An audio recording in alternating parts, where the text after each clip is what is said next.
What's going on, ladies and gents? Moose here, bringing you guys today one of the most in-depth guides and reviews on the 300 knockout. Now, I'm going to show you throughout this guide the ways I obtain the camera coins, Marksman, and the rep perk boost. Honestly, it's not as hard as you think with this, how I'm showing you. It is absolutely a breeze, in all honesty.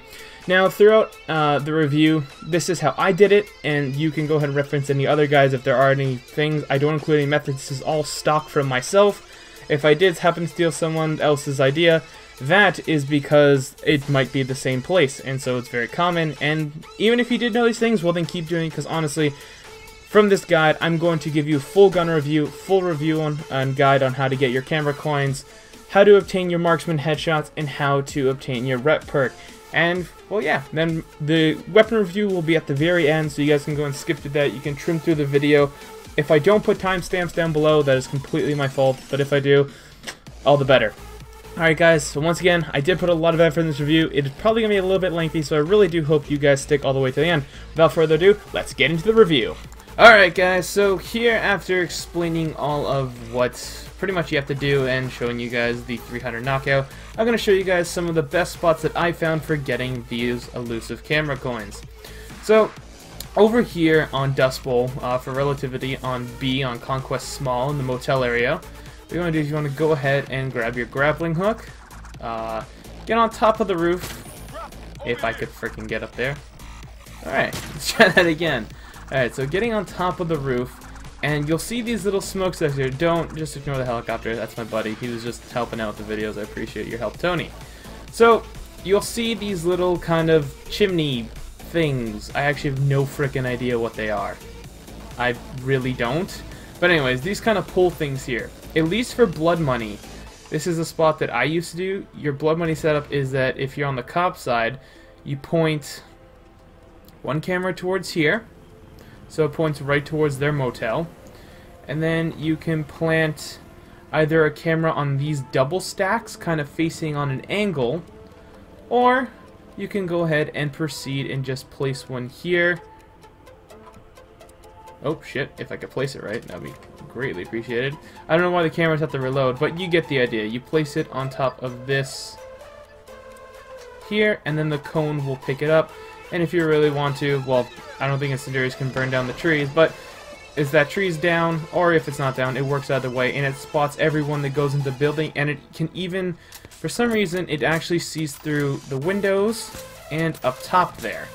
So it'll actually allow you to see whatever people are going down, or if they're ziplining. Pretty much, it's a great field of view, so anything really on these ends here, or even on this. So as you can see, the camera's already picked up Tony before he even walked on the area there. He's still spotted going there. So yeah, the trees did cut him off a little bit, but once he gets to the top of the roof, Americans are so damn slow. There he is, and boom, he's instantly spotted back again. So this is a really good spot, or if you want to move it over here, or honestly take down the tree, it'll probably help you the best. But since this is just the beginning of a map in an empty server, this is what the best we could do. Alright, on to the next spot. Alright guys, now here's the second spot, at least one of my... And I gotta redo the fucking recording because I don't have cameras on this. Alright, ladies and gents, and we are back on the second, at least the second spot that was most successful for me when achieving ignore the blown up helicopters. They were there. So, here on Riptide, at least on TDM, this was actually a fairly good spot for me. I would just put it anywhere facing out towards the field, and usually throughout the game, the trees would blow up on their own, but honestly, even though the trees are there, these cameras still have a wide enough field of view that they'll spot anyone, and the cone is big enough so it keeps anyone in spot. And then obviously you can also do the same for over on the opposite side here, is just we're going to run. Now, before I get there, I would never recommend putting your camera coins up here. Why I say that is because the field of view isn't as wide, and also that since there is this little, you can see a little second roof below us there where the windows are. Is that like an alcove? I don't know. I'm not an archaeologist. No, archaeologist. God damn it. I'm gonna shut up. Don't put the cameras here. They're not in the best spot. Also, there's a lot of height and trees. It's not the best positioning. So, and then honestly, anywhere on this helipad, or I would honestly fully recommend down this roof, so there's minimal things in the way, and it gives you a wider FOV or field of view in spotting anyone and anyone.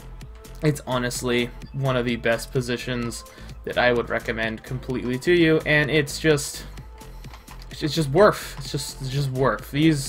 Those two spots honestly were the best spots I've ever placed my camera coins. They got me at least 6 around. Like, I only did this twice, and literally these two spots got me at least 6, and then the one on Dust Bowl got me the rest. It was freaking ridiculous. This is obviously post-patch, where they did patch the camera coins and make them a lot easier to get. Alright, so that's going to wrap up the camera coins. Alright, so let's talk about the Marksman coins. Now, these here are pretty much one of the most, I'd say, skillful, well, maybe the second most skill required. It's difficult to play, but it depends on how you get your rep perks. So, the Marksman coins, to obtain a Marksman coin, you need a headshot of 250 meters. But, the way it's actually programmed, if you gain a Marksman bonus, so say you get like a 60, and then you get like 180, I'm assuming that goes right over 250, my math is awful, please don't kill me if I'm wrong. So, with that, that would actually equal to 250 or more, and therefore you will still obtain the Marksman coin. What that means is you get a Marksman coin. It's actually self-explanatory. So the best way to do this is honestly sit back, get really comfortable, and as you've seen from the gameplay, I'm not rushing, I'm not moving up. These guys actually keep rushing us, and it's clearly not working out for them. We're shooting them in the head, you know, we're getting the kills on the upper hand. Make sure you have a comfortable position. Don't go aggressive, because if you get in close, well, you're not going to go to long ranges, and therefore your Marksman bonus won't be achieved. I believe if you get a headshot under 50 meters, don't quote me on that, you do not get a Marksman bonus. So make sure you stay farther away from 50 meters and start popping everyone in the head as soon as you can. My best suggestion for this is to get to a high elevation point. Not too high, but somewhere with enough cover if you had to run. As you can see from the footage here, me and Tony were happily sitting up on Derailed, sitting up where the exploded train cars were, as these 3 snipers kept trying to rush us, and we happily put them down in the dirt. I obtained a couple Marksman points, and then we continue on getting more and more. I believe I obtained 3 that round. Actually, no, I did finish the Syndicate assignment that round. I did. So I actually achieved 4 that round, because I was at 11 when I started that round. So sit back, pick off your guys. If you got lucky like that, you'll get some rival snipers, have some great shots. You know, take your time, don't blow through all your ammo, and if you do, have a buddy maybe drop you an ammo bag if you aren't, say, the greatest shot in the world.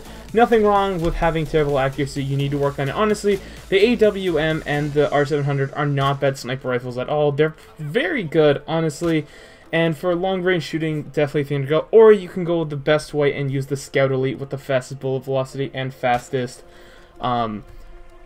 bolt speed, excuse me, sorry, I'm choking on my own words here, but I actually wouldn't recommend it because it shoots so fast that you might get into that mood of being quick on the trigger, and therefore not taking time between your shots properly, and thus winding up in majority of body shots than headshots, and ultimately lacking on your Marksman points.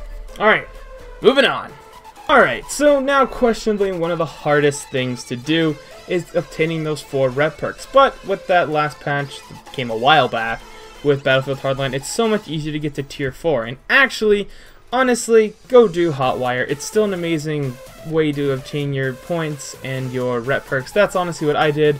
I don't have any gameplay of it because it's boring as shit. I'm literally just driving around in a goddamn car. Like, you've been in a car, you've played Hotwire, you know how it goes. But I would recommend stockpiling up on those rep bonus perks and using those. I used the 1500 and it got me very quickly. Now, note that sometimes it actually glitches, I noticed, and when you're getting a lot of points, it actually won't show the bar going up, at least on the 4th rep perk, and it kind of jumps in giant chunks, which is very strange, but it does register your rep perks. Now remember, with your rep perks, if you do die, your whole rep track is reset for obtaining that current one you're on.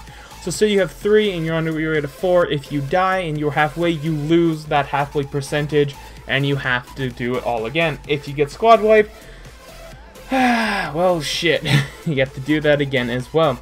Not the most hardest thing now with the latest patch, but honestly, use the Hotwire. Best way, honestly, guys, I don't want to sound like an asshole, but if you really can't get it going, go to the boost servers, drive around in like the corner, and if you do obtain 4 and you back out, it will. I repeat, it will carry over. So if you get 4 and you back out immediately, it won't show directly right away because you have to actually wait for that server's round to end for it to register on battle log, but you will obtain it. So you could literally go for, say, on 3 servers, gain it really quickly on those 3, back out and go to a 4th and get all of them, but you'd have to wait till each of those rounds successfully finish for it to register that you have obtained the Rep 4 perks, which is honestly not hard if you're playing a lot of Hotwire and you drive safe. Remember to stay away from everyone, don't get blown up. It sucks. It really sucks. Don't get blown up. It sucks. So be very cautious when driving in Hotwire. Alright, that's pretty much all I can really say for the rep perks. Continuing on, I think we're going to move now onto the full weapon review of the 300 knockout. Alright guys, so if you guys have stuck around to the end of this guide and review, it is time for the full weapon review of the 300 knockout. Pulling up the stats from Synthic.com, we have a max damage of 100, a minimum damage of 50, a drop-off start at 50 meters, a drop-off end at 80 meters, RPM at 151, 51, muzzle velocity of 480, magazine size of 6, reload empty of 4.5 seconds, reload left with 3.2, recoil up of 0.2, recoil left and right of 0.01, and a first shot multiplier of 2. Now, the 300 knockout is always suppressed, so that's why its muzzle velocity... Actually, wait. Suppressed, that means 300? I don't know. That makes no sense, Synthic. The 300 knockout can only be suppressed, so... I'm assuming its muzzle velocity is only 300. That's weird. They should really fix that. That's... Apparently, there's in-game coding for the 300 knockout not to be suppressed. But, as we can see here, this thing can one-shot you all the way out to 50 frickin' meters. What is that? That is phenomenal, especially for a sniper rifle. Now, the 300 knockout is absolutely beast. I mean, it's self-explained. Although the downside is it's always suppressed, it has a lot of bullet drop, and its velocities are slow whether or not it's 480 or 300. It's ridiculously slow, it really doesn't matter. Small magazine size and long reload times, honestly, that's the downer. But hey, since it's suppressed all the time and you can one-shot people, and it's simple to use, honestly, it really counteracts itself and it still proves itself to be a very good sniper rifle. So, honestly, with the 300 knockout, it's very worth the grind. It outclasses the Magnum ammo in every step, inch, way. It does not get Magnum ammo, actually, for itself, which is very good, because there's no need for it. It just makes the gun actually worse putting Magnum ammo on it, because it makes it bolt and reload slower. But yeah, it's a fairly good sniper rifle. It's actually amazing with its damage. Honestly, get in close, don't put a long-range scope on it. I do get a nice long-range shot out earlier, but hey, I got lucky and was very fortunate enough to be able to drag out that kind of shot. So, hope you guys did find this guide and review fully, completely information-packed, jam-packed to the absolute T. It's a goddamn fruit gusher in this with information. And if you guys did enjoy, I did put a lot of work in this video, so if you guys would be so kind enough to like, comment, and subscribe, it would mean the world to me. Anyways, guys, I'm the Dangerous. Once again, if there's anything else you need me to clarify on or re-explain or whatever, don't be afraid to comment down below in the comment section. I'm the Dangerous, and I'll see you sexy beasts in the next episode. Peace.